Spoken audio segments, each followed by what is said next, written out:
And now here's Truth Talk with Elijah Williams. Hello everybody, welcome to Truth Talk. I'm Elijah Williams, your host. And this show is strictly about the truth. And I decided that the main thing I can do for our community to help everyone is to tell the truth about the Constitution. So you will always know your right. So always tune in. We're going to be going through the Constitution every week on a continuous basis. So tune in for you to learn your right as the Constitution states that you can do. Now, everybody been talking about voting. Voting. So what I'm gonna do, I'm gonna give you the laws about the Constitution that give you your right to vote. Now, once again, I'm making it perfectly clear. Any act, any code, any ordinance does not trump the Constitution. The Constitution overrides all of them. The Constitution overrides state laws, local laws, everything. So be mindful that if it's in the Constitution, you got the right to do it. Now, a lot of people didn't realize that the Constitution had to be changed a couple times to give the blacks the right to vote. Because remember, the first Constitution, blacks couldn't vote. Blacks couldn't vote at all. So we had to rewrite the Constitution. It took them a while to get that done. So they decided that, wow, we got to get the blacks the right to vote. So 1869, that's when the 15th Amendment came along, which was passed, that allowed the blacks the right to vote. And what I'm saying that in 1869, black men had the right to vote at that time. We was not aware of that because, as you said, after Lincoln freed us, we still didn't have no knowledge and have no understanding that we were citizens. They had to pass it once again. Had to go back. They had to change the Constitution again. Add some more amendment to it to allow us to be citizens of this country. Because the first amendments, we was not considered citizens. This, as they changed the amendment, we became citizens of this country. So the main thing right now is voting. We got to vote to control our community. We got to vote to control what we want done for our children. Some of you say, well, they're going to do what they want to do anyway. You're right. If you don't vote, if I can get up there and do something that's going to hurt you because you didn't vote me out, I'm going to do what I want to do. So please, acknowledge that you have your right to vote. So, it's more like the military. The military, you have a chain of command. Chain of command start all the way from the top to the bottom. Now, the bottom of the chain of command, when it comes to your voting and things you have a right to do, start with your local voting. I'm talking about school board, your city commissioner, your state representative, and your state senators. Those are your chain of command. Those are the people that you elected to put in there to ensure that local matters get done. Now, like I said, you got your senators and you got your congressmen. Those are the men and ladies that you vote to go represent you in the federal level. Now, once again, you have 3 levels in government. You have your local level, then you have your state level, then you have your federal level. Now, we got to elect the right people to start this out at our local level. See, we elect the right people at our local level, then we'll be able to get things we need done local. Now, someone say, well, they're going to do what they want to do. Once again, if you vote them out, they can't do it. Because in the city where I'm at, we have 7 representatives, and those are the city commissioners. And those city commissioners, like they said, 4 votes get it done. 4 votes change things. I had a chance to experience that when we was lobbying for, in one area of town, we didn't want no alcohol license. So the citizens came out and told the commissioners that we didn't want no alcohol in this area. So they voted it down at the moment. Now, being mindful of the law, a ward member in another ward said that she would like to bring this matter back up in 30 days. It don't take 4 votes. 4 votes say in 30 days they can bring this matter back up. Now, what I'm saying is this, that the first voter came to this alcohol license, the commissioner voted it down. But one of the commissioners said that they'd like to bring this matter back to the table within 30 days. Now, if within that 30 days time span, we was having an election here in this city. This city was having an election for city commissioners. It's funny, that's right. Same city commissioners that voted down, we was having an election for. So, as the election went on through in November, a couple of them lost that voted this alcohol license down. So now here we are again. The same license back up. Same thing that the citizen protest is back up. But guess what happened?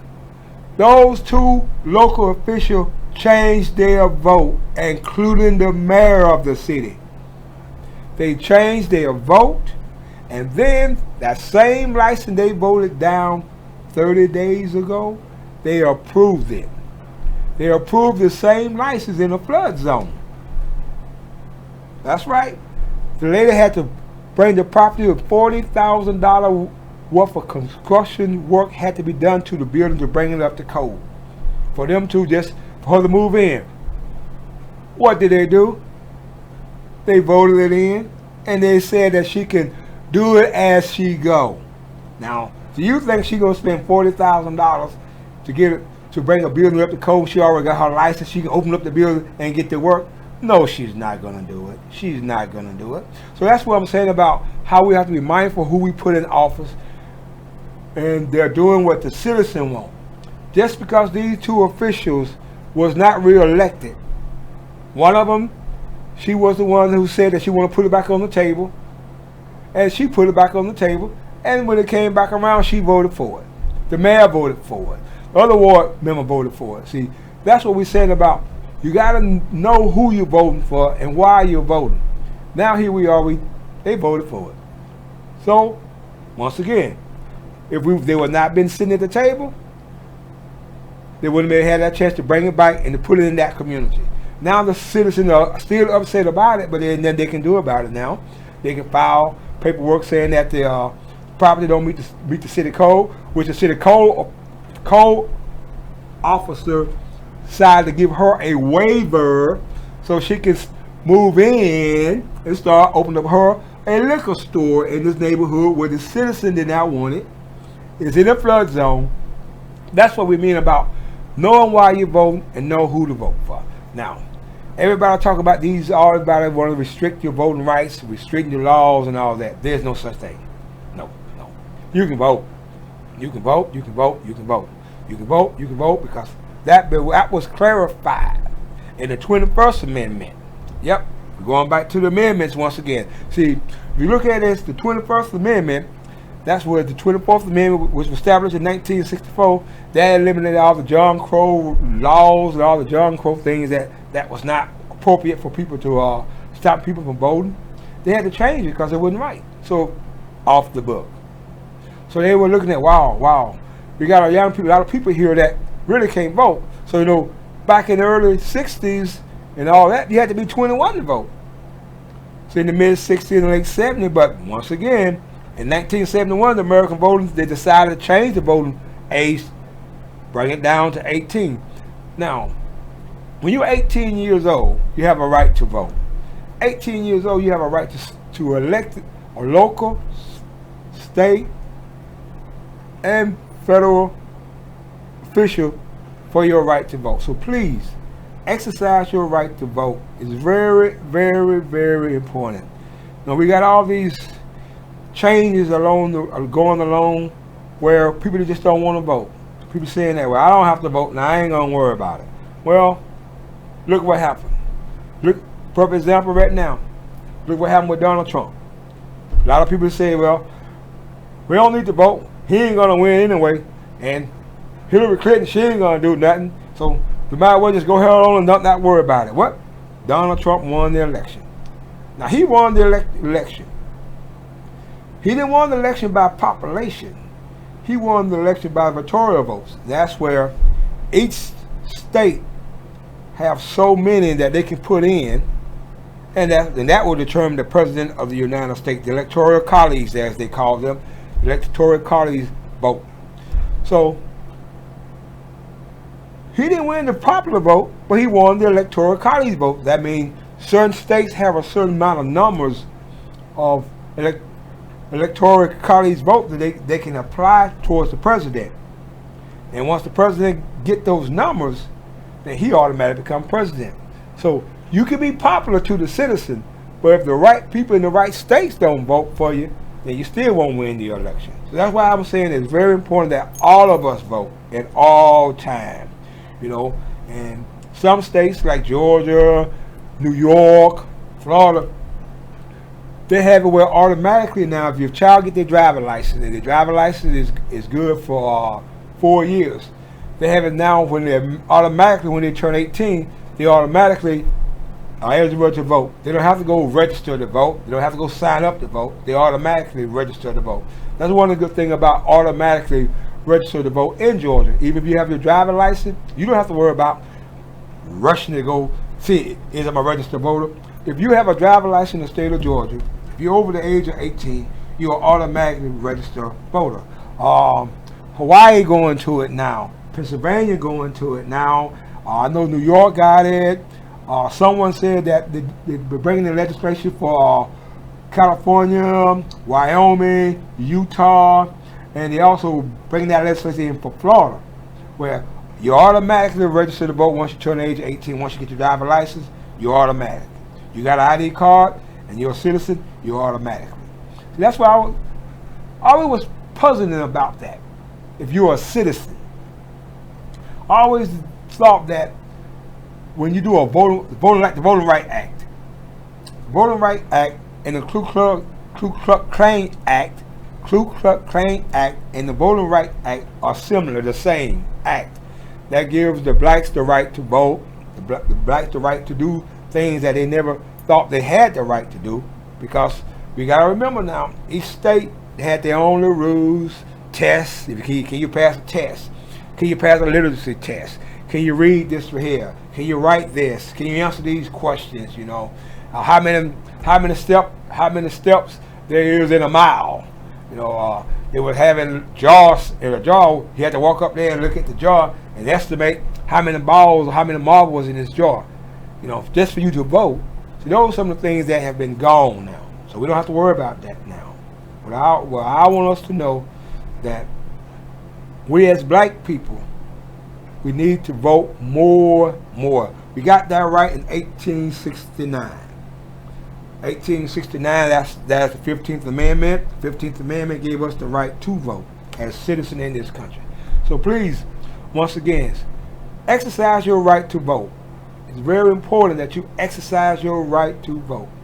Now, here we are in this town that I know now, that the citizens are upset because what they didn't want to happen the first round with the city council member, they voted it down. When they had the election, these councilmen were running for re-election. When they lost their election, they came back because they lost their election and they voted it in.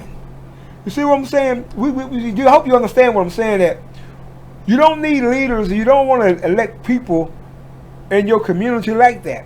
It starts with your community first, then it goes to your state representative. Like right now in the state of Georgia got $350 million in surplus money, where they got to vote on how to use it. So we got to have the right city commissioners lined up, to go to our state representative lined up, to go to our state senator lined up to get this money that the state of Georgia just got. Now, we got to take our state senators and our state representative to go talk to our federal representative to get us some more money down here to where we're at. That's why I say it's a chain of command. You have to always remember, the federal government is the chain of command. The government is a chain of command, even just like the military, you know. So please, learn your vote rights. There's nothing can stop you from voting. No law. Nothing. If you're 18 or older right now, we got another election coming up in 22. Please go register. If your state does not allow you to automatically register through your driver's license, go sign up. Sign up and register to vote, because your state and your local representative are very key to what you're getting done in your city and your state. Once again, I want to thank you guys for taking the opportunity to listen to me for a while. Like I said, we'll be going over some more amendments about voting. And remember, the 24th Amendment in 1964 covered a lot of good things for us, and they slowly want to take the Voting Rights Act and throw it away. They slowly want to stop the John Lewis Act. They don't want to pass it.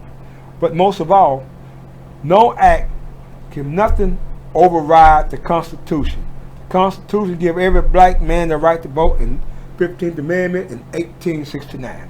So I want to thank you again for listening. We will be back next week. I got more talking about your rights. We're going to be going over maybe the 5th Amendment, maybe the 6th Amendment, the 8th Amendment. But each week, I'm going to be going over the amendments to give you the right for you to do what you can do legally. You don't have to worry about nobody bothering you. Just stay within the Constitution. The law enforcement will be on your side, because that's what they take an oath to. Every law enforcement in this country, soldier, they do not take an oath to the city. They do not take an oath to the codes. They take an oath to the Constitution of the United States. They will defend your right as a citizen for the Constitution of the United States. So we're going to go over this some more Constitution rights for you, so always tune in to Truth, because we're going to tell you the truth, and that's what we're talking about, the truth. So have a good day. This broadcast is also sponsored by Cavalier Fashion. Go see Tony Fino today at Cavalier Men's Fashions, 2542 Dawson Road. Nicolinaire, high quality fashions. Be you. Be creative. Be in fashion. Nicolinaire.